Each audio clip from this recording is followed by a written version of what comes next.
आज आप लोगों का फिर से एक बार स्वागत है हमारे इस चैनल पे। आज हम लोग बीएफडी में चैप्टर 2 में कुछ आगे का डिस्कशन करने वाले हैं। आज के चैप्टर में हम लोग कंट्रोल कार्ड में क्या क्या कनेक्शन होता है, क्या क्या कैसे डीआई होता है, डीओ होता है, एआई एओ का कॉन्सेप्ट समझेंगे और साथ ही साथ हम लोग कुछ कनेक्शन के बारे में सीखेंगे। एनपीएन कनेक्शन और पीएनपी कनेक्शन कैसे होता है। इसके साथ ही लास्ट में हम लोग बीएफडी जो आपका हमें एनर्जी सेविंग दे देता है, एनर्जी सेविंग के लिए भी हम लोग मोस्टली बीएफडी को यूज़ करते हैं।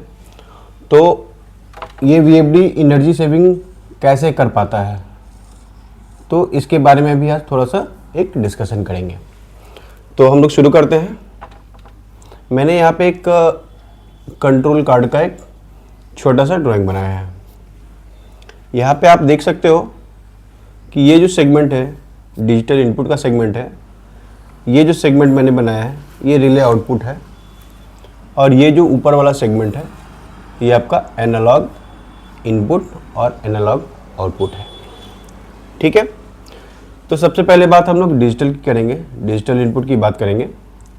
डिजिटल इनपुट में क्या होता है, जब हम किसी भी बीएफडी को आप 3 पे सप्लाई इनपुट सप्लाई देते हो, आर वाई और बी इनपुट सप्लाई दिया आपने 415 वोल्ट। ओके, तो इसके इंटरनल सर्किट में कुछ ट्रांसफार्मर्स होते हैं, कंट्रोल ट्रांसफार्मर्स होते हैं, वो 24 वोल्ट डीसी जनरेट करता है। ठीक है, और इसी के सिग्नल को 24 वोल्ट डीसी के सिग्नल को हम लोग यूज़ करते हैं इसके डीआई के लिए। यहाँ पे ये जो पोर्ट है, कोई भी पोर्ट नंबर कुछ भी हो सकता है, ये डिफरेंट वीएफडी में कुछ भी पोर्ट नंबर हो सकता है। ये पॉजिटिव है, DC positive DC negative common दिया है।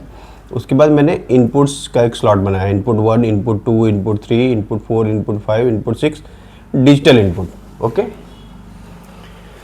तो आपका जो वायरिंग है, मैंने लास्ट चैप्टर में भी एक बात कही थी कि जो आपका ड्राइंग है, ड्राइंग के हिसाब से ही हम प्रोग्राम करेंगे या सेटिंग करेंगे, या फिर जो भी आपकी सेटिंग है प्रोग्राम में, जो भी आपने प्रोग्राम किया है कि इसको मैंने स्टार्ट के लिए यूज़ करना है, स्टॉप के लिए यूज़ करना है, या रिमोट स्टार्ट रिमोट स्टॉप के लिए यूज़ करना है, या फिर रेफरेंस के लिए यूज़ करना है। तो अगर वो सेटिंग हमने कर रखी है उसके हिसाब से हमें वायरिंग करनी पड़ेगी। जैसी वायरिंग होगी वैसा ड्राइंग होगा, या फिर जैसा ड्राइंग है उसके हिसाब से वायरिंग हो रही है और उसके अकॉर्डिंगली हमें सेटिंग करनी चाहिए। तो ये तो एक छोटा सा चर्चा हो गया। एक और चीज जो हमने यहाँ पे लिखी है, एनपीएन और पीएनपी। ये तो आप कनेक्शन जानते होंगे कि क्या होता है इसमें। रफली अगर समझने के लिए एनपीएन की बात करें तो इसको अगर आप समझना चाहते हो तो एनपीएन को आप बोल सकते हो नेगेटिव इन, नेगेटिव आउट और पॉजिटिव कॉमन। ओके, ये एनपीएन की बात हो गई, ये एनपीएन कनेक्शन हो गया। एनपीएन कनेक्शन भी कर सकते हो, या फिर एनपीएन अगर आपका कोई भी स्विच है, सेंसर्स हैं, उसमें भी इसी तरीके का कनेक्शन होता है, या पीएलसी में भी ऐसा ही कनेक्शन करते हैं। पीएनपी में क्या होगा, पॉजिटिव इन हो जाएगा, पॉजिटिव इन होगा और पॉजिटिव ही आउट होगा, और निगेटिव आपका कॉमन हो जाएगा। Okay, positive in, positive out और निगेटिव कॉमन। इसमें निगेटिव इन, निगेटिव आउट और पॉजिटिव कॉमन। ये पीएनपी और एनपीएन का एक कॉन्सेप्ट हो गया। अब जब आपने ये पीएनपी और एनपीएन का कॉन्सेप्ट समझ लिया है तो मैं यहाँ पे कंट्रोल सर्किट ड्रॉ कर रहा हूँ बीएफडी का। अब जैसा आपने ये देखा, ये पॉजिटिव निगेटिव और कॉमन है। मुझे सपोज करो पीएनपी कनेक्शन करना है, तो positive in negative out, positive in positive out और नेगेटिव कॉमन हो जाएगा। तो यहाँ पे जो नेगेटिव है उसको हम लोग कॉमन के साथ एक लिंक लगा देंगे। ओके, ये पॉजिटिव आपका जाएगा फील्ड में कहीं भी किसी सर्किट में। अगर आपने कोई पुश बटन लगा रखा है, पुश बटन से ये रिटर्न होके सपोज को DI1 में आ गया। ओके, कोई आप एक सेलेक्टर स्विच लगा रखे हो, सेलेक्टर स्विच लगा रखा, ये कॉमन आपको यहाँ पे आ गया, और इसका जो ये आउट है ये सपोज करो इनपुट 2 में चला गया, और ये सिलेक्शन आपका इनपुट 3 में चला गया। ओके, ठीक है। तो फर्स्ट आपका जो पुश बटन है PBNO अगर आपको पुश करूंगा तो आपका इनपुट 1 मिलेगा, और सेलेक्टर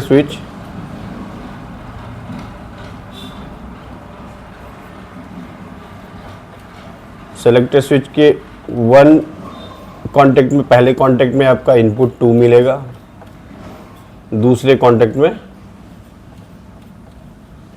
सेकेंड कांटेक्ट में आपको इनपुट 3 मिल जाएगा। ऐसी वायरिंग है, सपोज करो हमने कर दी है, ठीक है। तो इसको आप कुछ भी यूज़ कर सकते हो, कैसे भी यूज़ कर सकते हो। इस बटन को, इस कांटेक्ट को आप स्टार्ट के लिए यूज़ कर सकते हो।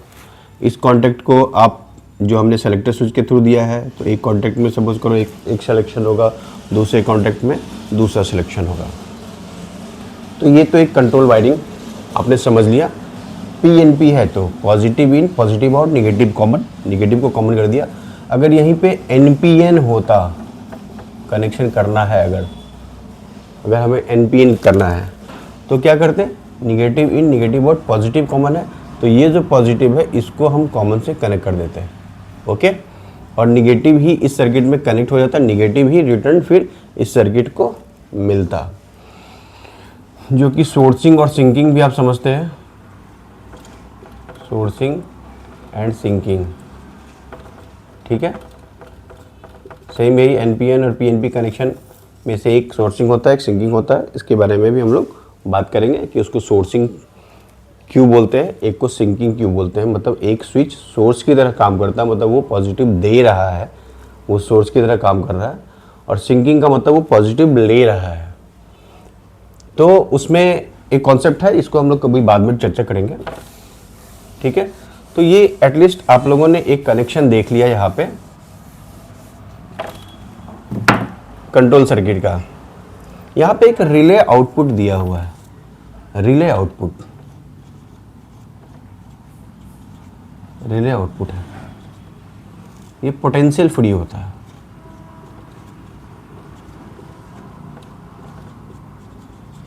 पोटेंशियल फ्री होता है। नॉर्मल 3 रिले या 2 रिले होते हैं, जिसमें कॉमन में आप 24 वोल्ट भी दे सकते हो या 230 भी दे सकते हो। तो एक आउटपुट सपोज करो है हमारा, इसको हम रन के लिए ले सकते हैं, रन इंडिकेशन के लिए कि आपका ड्राइव रन है। एक किसी कॉन्टेक्ट को आप ट्रिप के लिए ले सकते हो,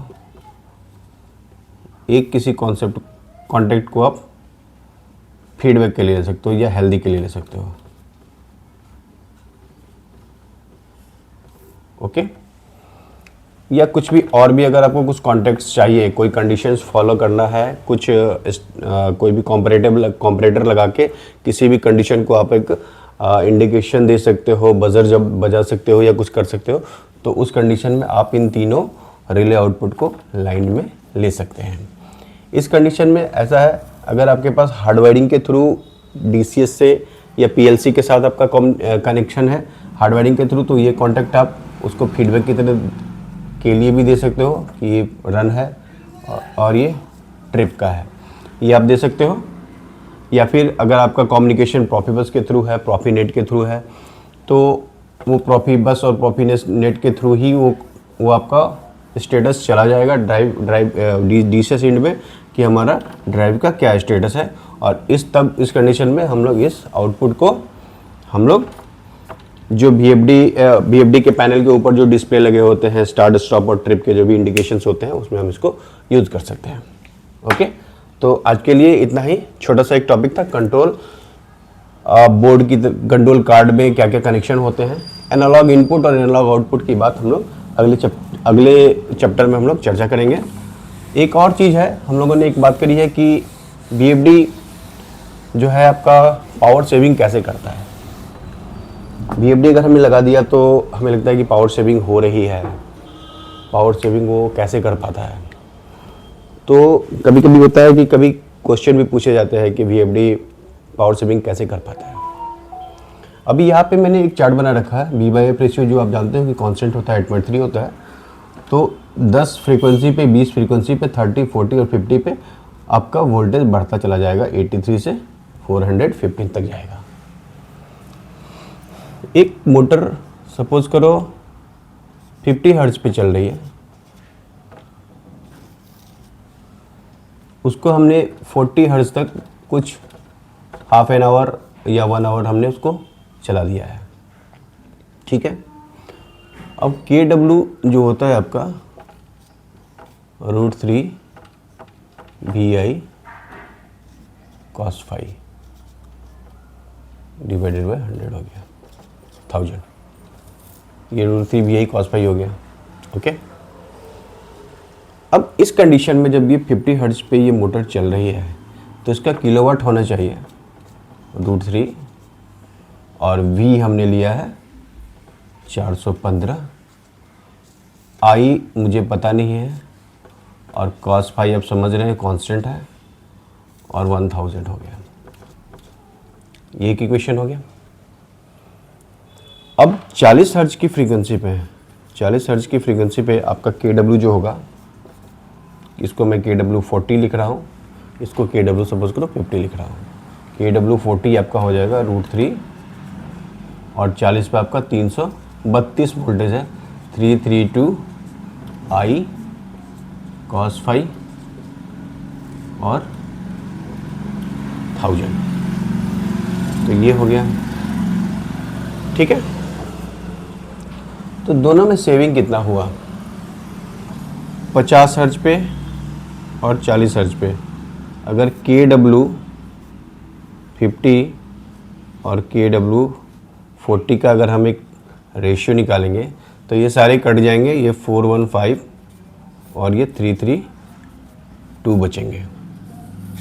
जहाँ पे I को हम लोगों ने कांस्टेंट माना है, हमने ऐसा मान लिया है कि जो ड्राइव चल रही है उसमें 50 फ्रीक्वेंसी पे या 40 फ्रीक्वेंसी पे आपका I कांस्टेंट है, कम भी हो सकता है, ज़्यादा भी हो सकता है, लेकिन मैक्सिमम करंट हमने सपोज किया यहाँ पे मान लिया है। ये करंट भी वेरी होता है, इसके बारे में भी एक चर्चा करेंगे। नॉर्मल इस कंडीशन में सपोज करो मैंने I को कांस्टेंट कर दिया कि I लोड जो है आपका सेम है दोनों 50 हर्ट्ज और 40 हर्ट्ज की फ्रीक्वेंसी पे। तो यहाँ जो ये रेफरेंस निकल के आएगा 415 डिवाइडेड बाय 332, ओके। तो ये ऑलमोस्ट 76 आता है, सॉरी ये ऑलमोस्ट आ जाएगा आपका, इसको मैं निकाल ही देता हूँ।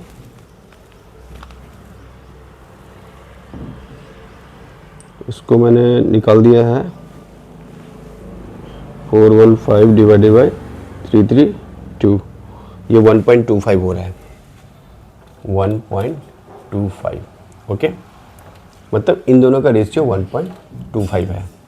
अब सपोज करो K40 निकालना है मुझे, K40 निकालना है तो KW K50 डिवाइडेड बाय 1.25 हो जाएगा, मीन्स 1 डिवाइडेड बाय 25 अगर हम करते हैं 1 डिवाइडेड बाय 1.25 तो ये 0.8 हो जाता है, 0.8 इंटू K50, सॉरी KW लिख देता है उसको, KW 50,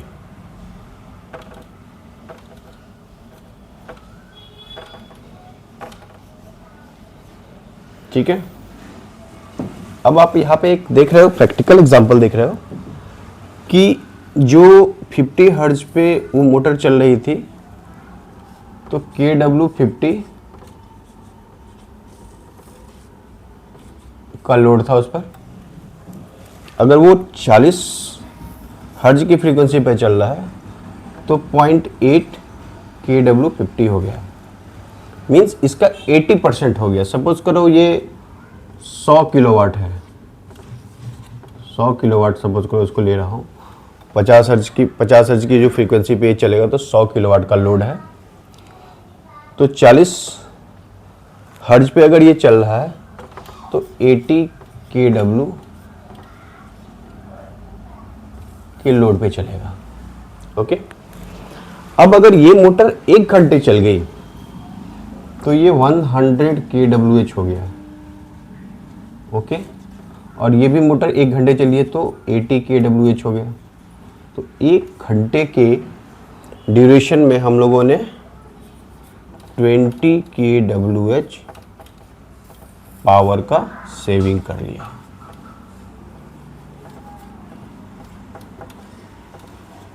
पावर सेविंग कर लिया।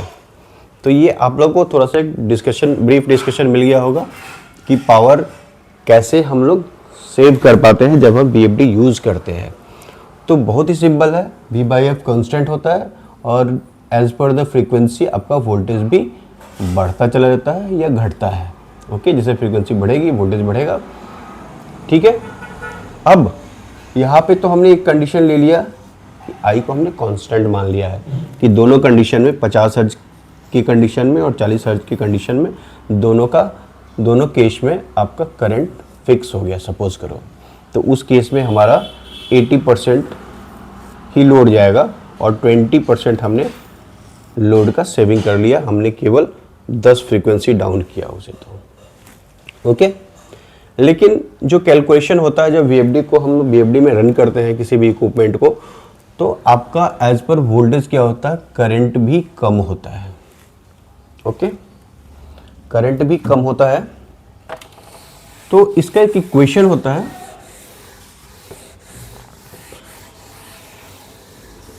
एक छोटा सा इक्वेशन है, power is directly proportional to speed cube होता है। ओके, तो यहाँ पे आप एक कॉन्सेप्ट निकाल सकते हैं, 50 हर्ट्ज पे जो भी आपका स्पीड होगा उसका क्यूब कर दो। अगर 1500 लिया है तो 1500 का क्यूब कर दो, और 40 पे अगर करते हैं तो हम इसको 1200 का क्यूब कर देते हैं। और इसका अगर आपको रेशियो निकालना है तो आप एक बार कैलकुलेट कर सकते हो कि इस कंडीशन में हमने अगर मोटर को 1 घंटे भी रन किया है, 1 HR रन किया है, तो हमारा कितना पावर सेविंग होगा। ये एक इक्वेशन दिया हुआ है, एक रिलेशन है पावर और स्पीड में। ये कहाँ से आया है मुझे भी नहीं पता, लेकिन ये एक इक्वेशन होता है। और बेसिकली जो थियोरेटिकल कॉन्सेप्ट था, power is equal to √3VI cos phi 1000, इस पे मैंने आपको कैलकुलेट करके बताया कि 40 हर्ट्ज फ्रीक्वेंसी पे, 50 हर्ट्ज फ्रीक्वेंसी पे आपका कितना पावर सेविंग कर लिया हम लोगों ने। उससे ज़्यादा भी पावर सेविंग होती है, इसलिए VFD हम लोग जनरली यूज़ करते हैं पावर को सेव करने के लिए। थैंक यू गाइस, जुड़े रहिएगा।